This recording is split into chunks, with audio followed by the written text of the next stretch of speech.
Palakkad ഓങ്ങല്ലൂരിലെ auto സ്റ്റാൻഡിൽ Q സംവിധാനം നടപ്പാക്കാനുള്ള തീരുമാനം പുനഃപരിശോധിക്കണമെന്ന ആവശ്യം ശക്തമാവുകയാണ്.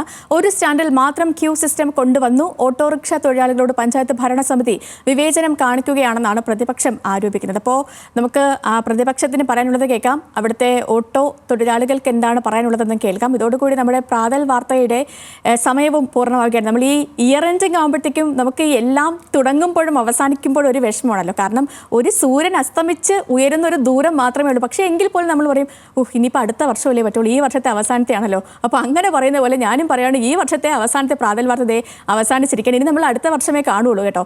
അപ്പോൾ നമുക്ക് ഈ റിപ്പോർട്ട് കാണാം. ഒപ്പം തന്നെ അതിനുശേഷം ഈ വർഷം ലോകത്ത് സംഭവിച്ച പ്രധാനപ്പെട്ട കാര്യങ്ങൾ കോർത്തിണക്കിയുള്ള പ്രത്യേക പരിപാടിയും കാണാം പ്രേക്ഷകർക്ക്. നമസ്കാരം.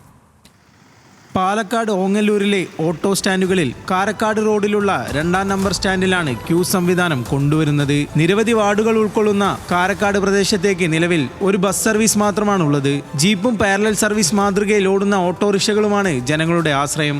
ഇത്തരത്തിൽ ആളുകളെ വിളിച്ചു കയറ്റി ഓടുന്നതിനെതിരെ മറ്റ് ഓട്ടോ സ്റ്റാൻഡിലെ തൊഴിലാളികൾ പരാതിയുമായി രംഗത്തെത്തി. ഇതേ തുടർന്നാണ് പോലീസിന്റെയും പഞ്ചായത്തിന്റെയും ആഭിമുഖ്യത്തിൽ ക്യൂ സംവിധാനം ഏർപ്പെടുത്താൻ ആലോചിച്ചത്. എന്നാൽ ഒരു സ്റ്റാൻഡിൽ മാത്രം ക്യൂ സംവിധാനം കൊണ്ടുവരുന്നത് വിവേചനമാണെന്നാണ് പ്രതിപക്ഷ മെമ്പർ ആരോപിക്കുന്നത്. ഒരു KSRTC ബസ് കാരക്കാട് ഭാഗത്തേക്കില്ല. അപ്പോൾ മറ്റു ബസ്സുകൾ തന്നെ പ്രൈവറ്റ് ബസ്സുകൾ വളരെ കുറഞ്ഞ സാഹചര്യമുള്ളത്.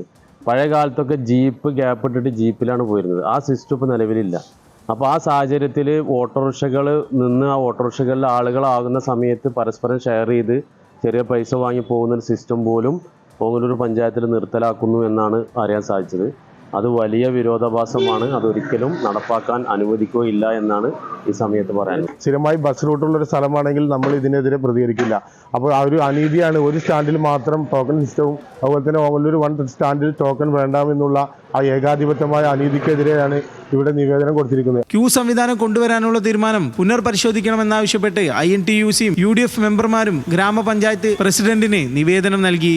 ന്യൂസ് മലയാളം, പാലക്കാട്.